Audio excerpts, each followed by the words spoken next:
TV Proagir apresenta Programa É Demais com Lailton Mendes. Olá, mais uma vez estamos aqui no estúdio da TV Proagir para apresentar mais um dos programas É Demais com Lailton Mendes. E dessa vez temos a felicidade de contar com a presença marcante e brilhante do Carlos Henrique. Carlos Henrique, o repórter, renomado em todo o Brasil e no mundo. Carlos Henrique saiu de Ipirá para se tornar um homem público na cena política brasileira. Formou-se advogado pela Universidade de Brasília, mas foi jornalista a vida inteira. Encerrou sua carreira como porta-voz da Presidência da República, durante o processo de retorno à democracia. Sempre que as obrigações lhe permitem, Carlos Henrique volta a Ipirá. Hoje, ele está aqui em nosso estúdio da TV Proagir para bater um papo informal e contar a sua história, a história vivida em sua infância aqui em Ipirá. Carlos Henrique. Olha, isso para mim é um prazer muito grande participar dessa conversa, como você disse, desse bate-papo aqui com você, sabendo que se trata de um ipiraense empreendedor e com uma visão de futuro das coisas, querendo trazer para Ipirá o que há de melhor nessa área de comunicação. E você está me provocando para lembrar um período muito feliz da minha vida, que foi exatamente o período em que eu vivi, nos anos 50. Nós estamos falando de uma época analógica, não estamos ainda no tempo digital.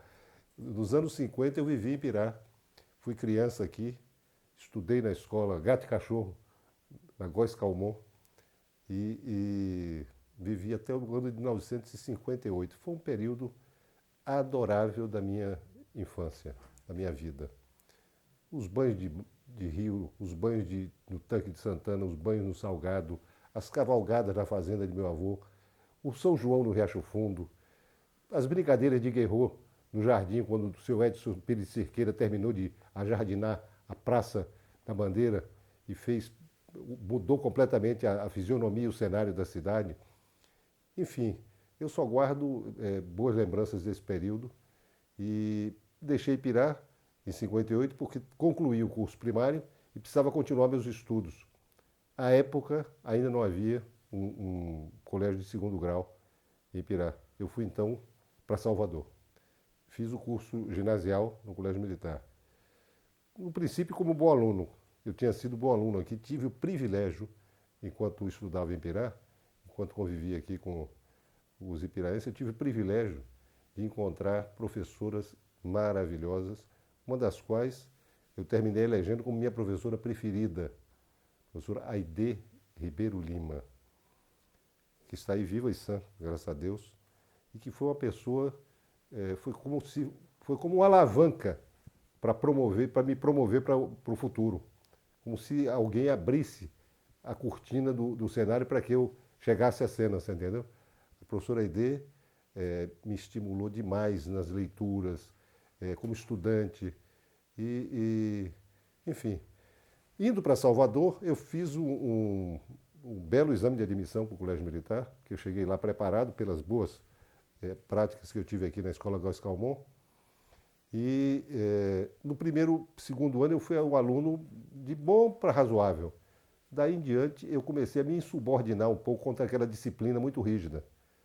Eu desde menino fui um pouco rebelde, de modo que terminei me indispondo um pouco com aquela sistemática de ensino, que era o ensino militar, né? Bom, concluí o curso e aí se sucederam circunstâncias da vida da família. Meu pai, que tinha vindo para Ipirá logo depois de formado advogado, entendeu você? Terminou se elegendo deputado estadual e tal. Nós fomos para Salvador e vida que segue. Carlos Henrique, este período da infância é um período que marca muito a gente e também é um período que constrói a nossa formação psicológica, né? É quem faz a nossa base para um brilhante futuro. você já demonstrou que teve essa boa educação com excelentes professores em Pirá e retratou alguns nomes, não é isso? Bom, mas também é um período que a gente armazena em nossa memória coisas que marcam para sempre a nossa vida. E neste período, o que mais lhe marcou em Ipirá? Bom, ao lado da convivência com os amigos, os colegas de infância, entendeu? Você com aquela vida livre que a gente tinha aqui na época, ao lado disso tudo, houve um acontecimento histórico durante a minha infância aqui em Ipirá, que ficou conhecida como a questão do bode. Naquela época, a pecuária em Ipirá era uma pecuária chamada de miúça. O criatório era de bode, cabra e tal, e criado extensivamente, tá certo? Quando começaram a chegar fazendeiros, especialmente do sudoeste da Bahia, e cercar suas terras, começaram a comprar terras em Ipirá e cercar com 10 fios de arame para criar gado, vacum. Bom, o que acontece? Veio a seca e os bodes passavam por baixo da cerca para comer. Eles trouxeram um tipo de capim chamado pangola, que é um capim africano resistente à seca, e o capim ficava verdinho, um capim que enrama no chão, ele não cresce, ele fica enramando no chão como grama. Pois os bodes danados passavam por baixo da cerca para comer o capim. E os donos dessas fazendas de gado vacum autorizaram os empregados da fazenda a matar a tiro os bodes que entrassem no seu pasto. Bom, e a certa altura aquilo era um meio de subsistência da família. Dali tirava o leite para dar aos meninos, a própria carne para comer. Era fundamental para a vida dessas famílias a existência desse pequeno criatório. Vieram então procurar meu pai, jovem advogado, e meu pai tomou a procuração desses pequenos criadores de miúça e iniciou uma batalha judicial que começou com, para você ter uma ideia, o julgamento começou aqui em Pirá. Houve uma comoção tão grande na vida da cidade, por isso eu guardo na memória esse acontecimento. Houve uma comoção tão grande na vida da cidade que no dia da decisão, o tribunal funcionava na sede da antiga prefeitura, na Praça da Bandeira, fechou o comércio da cidade para que o povo fosse assistir à decisão. Bom, daí vieram recursos ao Tribunal de Justiça da Bahia, em Salvador, e finalmente ao Supremo Tribunal Federal. No Rio de Janeiro, Brasília não havia ainda, né? A sede da capital era no Rio. E meu pai levantou e sustentou uma tese que depois se consagrou na Constituição e hoje é corrente, a tese de que a propriedade privada era obrigada a respeitar uma função social também. A propriedade privada não era um valor absoluto. Era preciso que se respeitasse também o interesse da coletividade.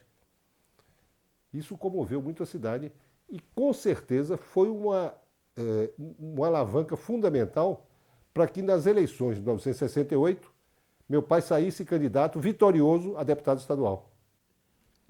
Todos esses fatos aconteceram no período final dos anos 50, né? Atravessando os anos 60.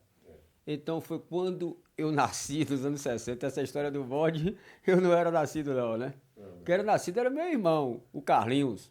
Que era contemporâneo. Era seu contemporâneo, sua idade. Exatamente. Era sua idade. Se não me engano, estudaram junto com o professor Aidé, que ele me falava que estudava com o professor Aidé, não é isso? Exatamente. Bom, então eu vejo o seguinte, nesse período, vocês foram para Salvador, óbvio que começou aí então novos horizontes, novos caminhos, né? Nova formação. E aí, como foi essa sua trajetória com a sua família em Salvador?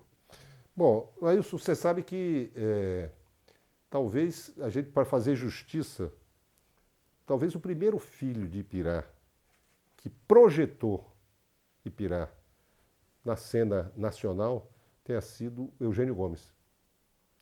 Eugênio Gomes, no Rio de Janeiro, chegou ao Rio de Janeiro e se afirmou como um intelectual respeitado, como um crítico literário que todo mundo reverenciava, um grandíssimo conhecedor da vida e da obra do Machado de Assis e um articulista de jornal também importante. Talvez o Eugênio tenha sido o primeiro nome ipiraense que ganhou essa projeção no nacional.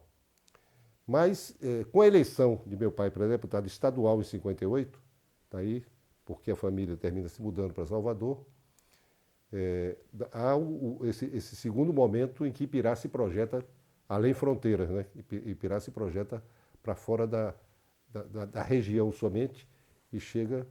Meu pai, muito jovem ainda, ganhou um destaque, ganhou uma posição de, modéstia à parte, de muita credibilidade na Assembleia Legislativa da Bahia, e já no segundo ano de mandato foi feito líder da bancada do PSD em oposição ao governo do Juracy Magalhães.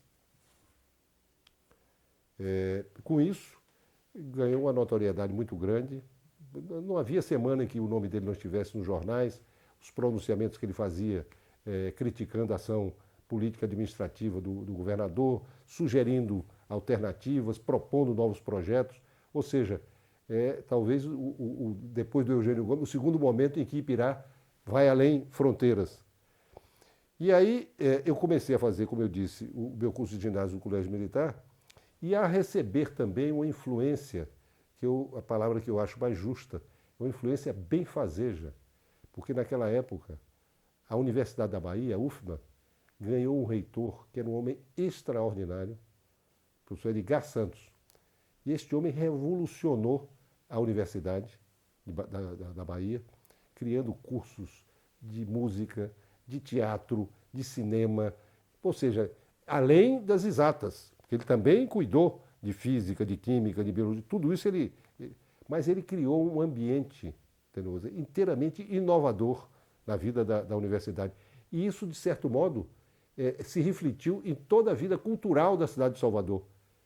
E eu, embora ainda estudante de ginásio, mas tinha tios, irmãos de minha mãe, jornalistas, o Zé Contreiras e tal, que trabalhavam no Diário de Notícias. Isso tudo começou a chegar lá em casa. Eu me lembro, por exemplo, você vê, em 1959, Zezito chegou lá em casa com o primeiro disco de João Gilberto. Entendeu como é? Bossa Nova e tal. Já conhecia João Gilberto desde Juazeiro. Então, Caetano, Gil, esse pessoal todo é fruto dessa gestão visionária do reitor Edgar Santos. Então, havia um clima muito rico em Salvador e nós, como família, e eu particularmente, como estudante, desfrutei muito disso. Foi um período muito rico de experiências. Bom, já que você falou em música e tudo, é uma área de que eu estou inclinado, né? E você falou no período da Bossa Nova, dessa faculdade, Gilberto Gil e tudo. Gilberto Gil, junto com Caetano e tudo, fez parte do movimento tropicalista, né? A Tropicália. Foi nesse período, né? E também, na época, jornalista também, você deve conhecer, e um dos precursores do movimento tropicalista, que era um grande compositor, Torquato Neto. Claro, piauiense poeta finíssimo, uma figura da maior delicadeza. Claro, você foi modesto quando disse que é uma área que você se interessa. Você não interessa, você domina essa área também. Você é um homem desse mercado musical, entendeu você? E minha família tem realmente uma vertente musical. Meu avô, pai de minha mãe, compôs uma valsa para cada uma das 6 filhas mulheres que ele teve. Cada uma tem uma valsa com seu nome. Meus tios, herdeiros também dessa vocação musical, cada um, Carlito tocava violão, Hélio Contreiras era compositor, há uma música dele que continua tocando no rádio até hoje, ele já morreu, mas a música, aquela Estampas Eucalol, entendeu você? E meus irmãos, acho que dos meus irmãos, o Reco do bandolim, o Reco do bandolim. Eu conheço o Reco, teve um músico aqui, ele tocou na Acroama. Na época que fizemos até a campanha de Amená Costa Santos, que a gente tocou no trio. Figura querida, Amená, amigo de meu pai e meu amigo pessoal. O saudoso, né? Amená. O saudoso Amená. Bom, então, veja só, esse Gesso tocava cavaquinho. E ele foi quem me falou do seu irmão. Em Brasília, não sei o que, ficou sabendo que você morava aqui, tudo, aquela coisa, ele conversou e me apresentou Reco. Eu conheci Reco aqui. E aí fiquei sabendo que é um grande músico e tem uma banda lá que chama o Choro Livre. Choro Livre. Choro Livre. E ele tem também um programa de rádio, o Clube do Chorinho, né? Meu querido irmão caçula, a iniciativa fundamental dele é que ele criou uma instituição.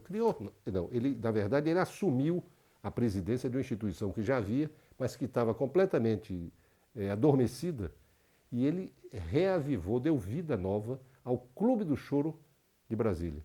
E o Clube do Choro de Brasília é uma casa de espetáculo que apresenta grandes artistas, não é isso? Brasil inteiro e de fora do Brasil. Hoje, o choro entrou no domínio da pauta de grandes intérpretes, grandes instrumentistas do mundo inteiro. E reconduz.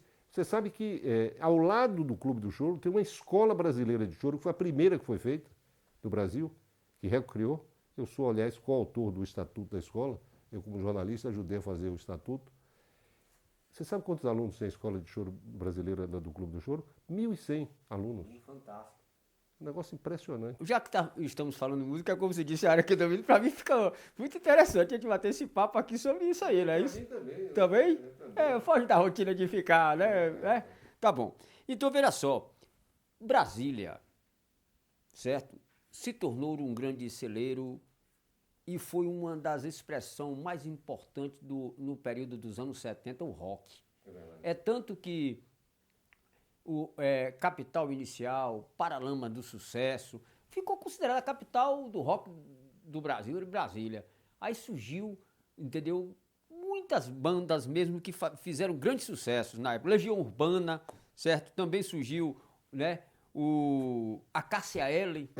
Então o Osmar foi para... Você sabe quem era cantora, tinha 16 anos, quem era cantora do Trio Elétrico Massarrel?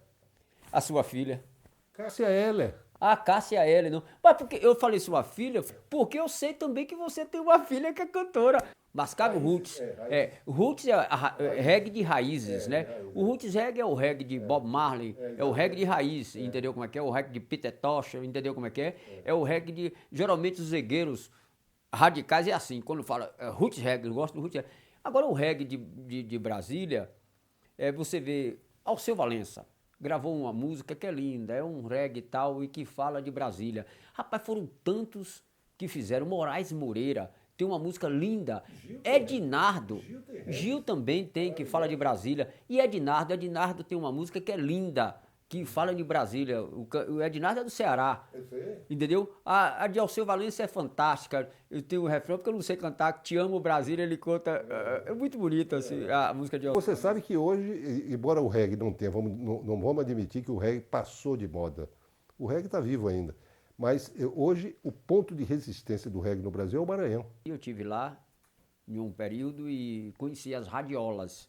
Aqui na época, quando eu comecei a trabalhar com som, era conhecido como equipe de som, me inspirei no Furacão 2000, que era boates, na época que era discoteque. E o Maranhão fazia esse trabalho, até hoje faz, e nesse período era com as radiolas do disco de reggae. E eles tinham aqueles os root reggae mesmo da Jamaica. Aí as festas tudo era animada com aquela radiola, que é aquele som bem sui generis mesmo, não era aquela coisa, a gente estava tão bem evoluído com o som e ele estava com aquele paredão de caixa, parecendo esses paredão de hoje, era desse jeito, eram as radiolas, e tocando um reggae romântico e tal, e pá, o calypso também, né, que segundo o reggae se originou do calypso, né? Mas é isso, rapaz. Temos muita história, né? Muita história. Carlos Henrique, pela sua explanação, percebi que você não teve sua adolescência aqui na Bahia. A sua adolescência foi em Brasília. Bom, e você sabe, em 1962, meu pai foi candidato a deputado federal. Elegeu-se e a família então se mudou para Brasília. Eu fiz lá o segundo grau, o colegial, como se chamava na época, né? E fiz vestibular para Direito na Universidade de Brasília. O propósito inicial era ir até uma certa altura do curso de Direito e depois fazer o Instituto Rio Branco. O propósito era me tornar diplomata. Bom, ocorre que eu tive um colega de sala na universidade, no curso de Direito, que um dia faltou uma prova de direito penal e me pediu minhas anotações emprestadas. E eu passei para ele, o caderno de anotações de direito penal. Ele me devolveu 3 dias depois com um convite para que eu fizesse um estágio no jornal Estado de São Paulo. Era o diretor do jornal que estava fazendo direito da universidade. Eu não sabia. Então eu inaugurei, sem querer, uma carreira que se tornou a carreira de minha vida, de jornalista. Entendeu você? Brasília foi um ponto de inflexão importantíssimo em minha vida, sob qualquer aspecto que você quiser examinar. Primeiro, do ponto de vista, vamos chamar, familiar, entendeu você? Porque lá eu completei minha formação junto com meu pai, minha mãe e meus irmãos, e o fato de meu pai ser um deputado de esquerda, era da Frente Parlamentar Nacionalista, quando veio o golpe de 64, ele passou a ser perseguido, as portas todas se fecharam, e eu tive que começar a trabalhar muito cedo, com 15 anos. Passei a estudar à noite e trabalhar durante o dia. Na universidade, como eu já disse, eu terminei sendo convidado para estagiar, como estagiário no Estado de São Paulo. 6 meses depois eu estava contratado pelo jornal. E conheci minha mulher, com quem estou casado há 53 anos, Renata. Tive a sorte de encontrar essa criatura. Entendeu? Fomos colegas, fomos contemporâneos da universidade. Foi um ponto de inflexão na minha vida, entendeu? O período em que eu me mudei para Brasília, porque, sob qualquer aspecto que você queira examinar, foi um período de amadurecimento precoce. Eu não tive a adolescência, vamos chamar, irresponsável, como costumam chamar essa fase da vida, entendeu? Juvenil, porque eu tive que assumir responsabilidades muito cedo de trabalho, de estudo, estudava à noite, trabalhava de dia. Conheci minha mulher, Renata, que era minha contemporânea na universidade, estudante de sociologia. Constituí família muito cedo, casei-me com 20 e poucos anos, ela com 18. Vieram os 3 filhos. E eu comecei uma carreira profissional que, na verdade, não teve padrinhos. Porque, como eu disse, meu pai era um homem alienado do mercado, era um homem perseguido pelo regime militar. Eu comecei no jornal Estado de São Paulo, fiquei durante 5 anos fazendo um aprendizado que foi fundamental para a minha carreira futura, porque era um padrão de jornalismo. Fui para a revista Veja, quando a revista Veja era uma revista semanal de informação de fato, não é o que é hoje. E, finalmente, caí no audiovisual, né? Porque passei a trabalhar na TV Globo para acompanhar a trajetória do senador Petrônio Portela, da construção do diálogo político que levasse à redemocratização do país, ao fim da ditadura. Me aproximei muito do Petrônio, acompanhei todos os encontros dele com a Ordem dos Advogados do Brasil, com a Associação Brasileira de Imprensa, Barbosa Lima Sobrinho, com a CNBB, a Conferência Nacional dos Bispos do Brasil, e, finalmente, com o sindicalismo do ABC de São Paulo.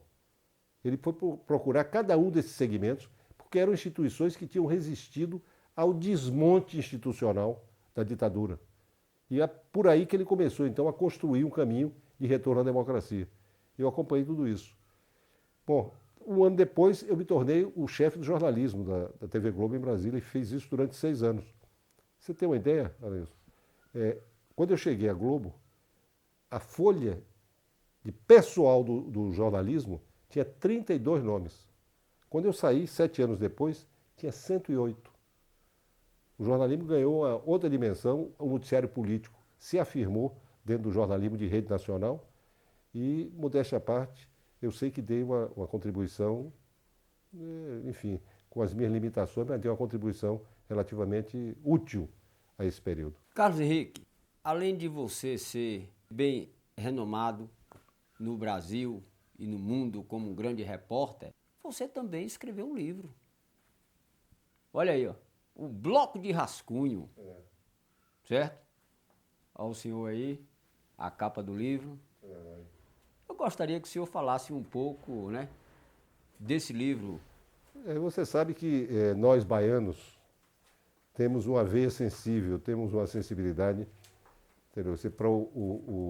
Para as coisas que realmente tocam o sentimento, entendeu? Na vida da gente. E eu sempre escrevi poesia. Desde adolescente, eu sempre escrevi poesia. E no aniversário de 50 anos de minha mulher, quando eu perguntei a ela se ela queria de presente, o que é que ela queria? Uma viagem? onde ela disse, não, eu quero que você publique seus poemas. Seu esposo lhe deu essa força. E eu, então reuni os poemas que eu tinha feito e publiquei e dei de presente. O livro é dedicado a ela, entendeu? A Renata. Entendeu? Ela é uma dedicatória que é absolutamente verdadeira, que eu disse assim, para a Renata, que me dá sentido. E sentido aí tem vários significados. Sentido quer dizer significado, sentido me dá significado e que me dá direção.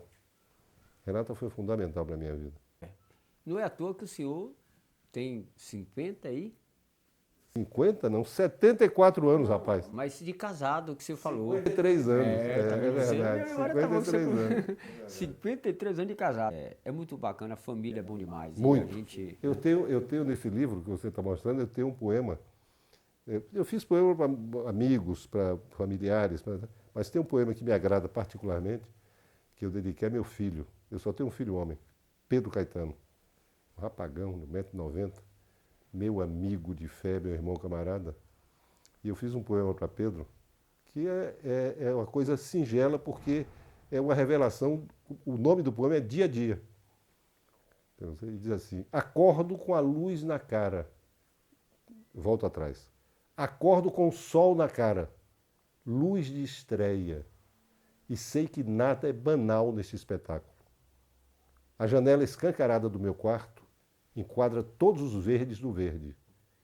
Por acaso alguém sabe a influência da ducha fria sobre o bom humor? Comigo é banho o corpo, lavo a alma. Toalha branca na mesa da cozinha, fruta madura, pão quente, café cheiroso. Tenho certeza, mas temo em perguntar, de que é essa voz de homem aí na sala? A resposta me soa como um verso. Sou eu, pai. Não precisa mais nada. É como se a vida me fizesse um galanteio e eu retribuo vida boa. Esse livro a gente encontra... Rapaz, olha, já tem tempo, porque isso já tem praticamente mais de 10 anos que eu fiz o lançamento desse livro. Mas eu vou mandar um para você. É mesmo? Vou. Pronto, mande que eu... Uma dedicatória particular. Olha, agradeço muito esse convite gentil que você me fez para vir aqui à sua emissora, entendeu você? A sua produtora. Fico muito contente de poder ter esse diálogo com você e por seu intermédio chegar a gente boa do meu Ipirá. Ipirá, eu tenho aliás, um poema meu que diz assim: tempo bom de Ipirá, que foi, que é, que será. Porque está guardado aqui dentro. Bom, política é o que você também sempre fez e seu trabalho todo foi voltado para o jornalismo político, certo? Mas vamos aqui encerrar de uma seguinte forma, falando a respeito de política. E vou estar com você a palavra, principalmente eu gostaria de falar a respeito do que está acontecendo o país, né? Passou por uma eleição, uma situação difícil, né? Mas fale agora da política. Você sabe que quando eu estava vindo ao seu encontro, aqui no seu estúdio, eu recebi de meu filho, Pedro Caetano, a notícia de que o presidente eleito do Brasil, o Lula, estava naquele momento se pronunciando no fórum da COP27, Conferência do Clima, no Egito, na África. E o Lula fez uma declaração que estão representados nesse fórum, que é da Organização das Nações Unidas, da ONU, 139 nações mandaram seus representantes para lá. E o Lula começou o discurso dele dizendo que a coisa que ele mais ouviu até agora lá, ele está lá há menos de 24 horas, foi o seguinte: Lula, isso de chefes de Estado e chefes de governo, nós estávamos com saudade do Brasil. Porque o Brasil está há 4 anos fora do mundo, fora da cena mundial.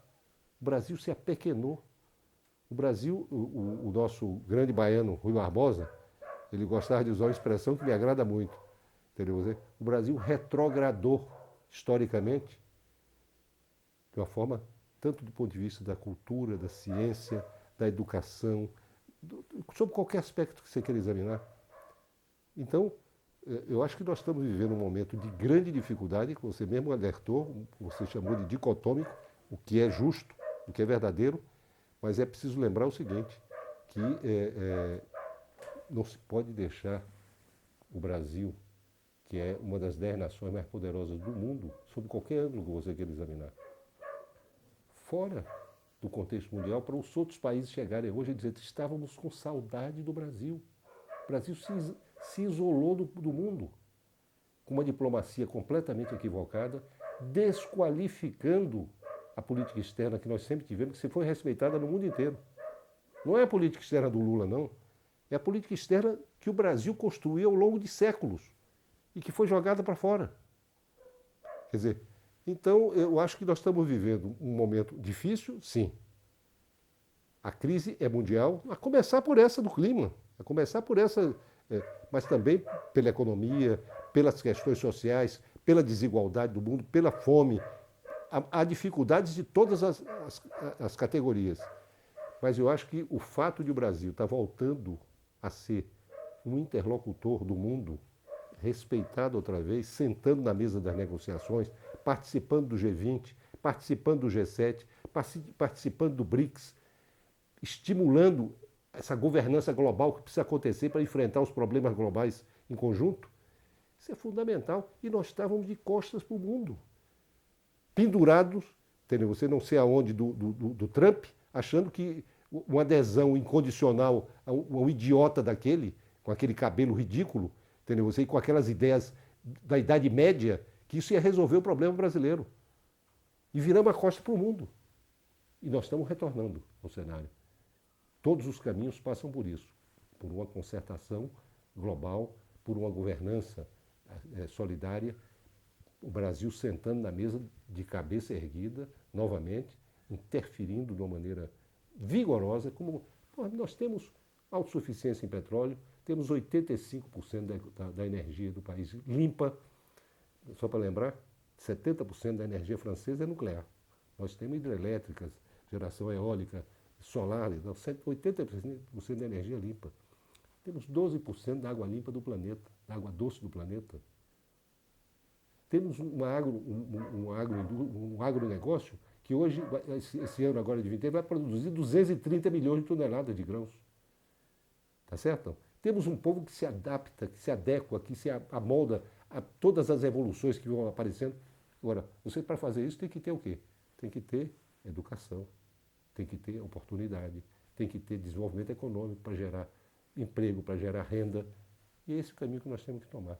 E não ficar numa discussão estéril que não conduzia a lugar nenhum e desqualificava o Brasil perante o mundo. O Brasil virou um anão mundial nesses últimos anos.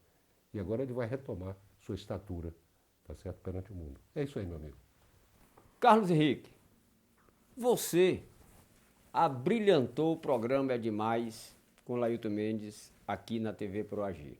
E Ipirá deve se sentir feliz e orgulhoso com essa linda história.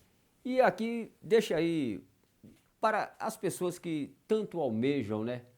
Você sabe que muitos querem brilhar como você brilhou e ser bem-sucedido na vida. Você é um grande exemplo. Obrigado. E, portanto, dê para essa juventude que tanto almeja uma receita, né? Um exemplo. Acredite em você mesmo e lute. Não tem outro caminho. Que Deus lhe ajude.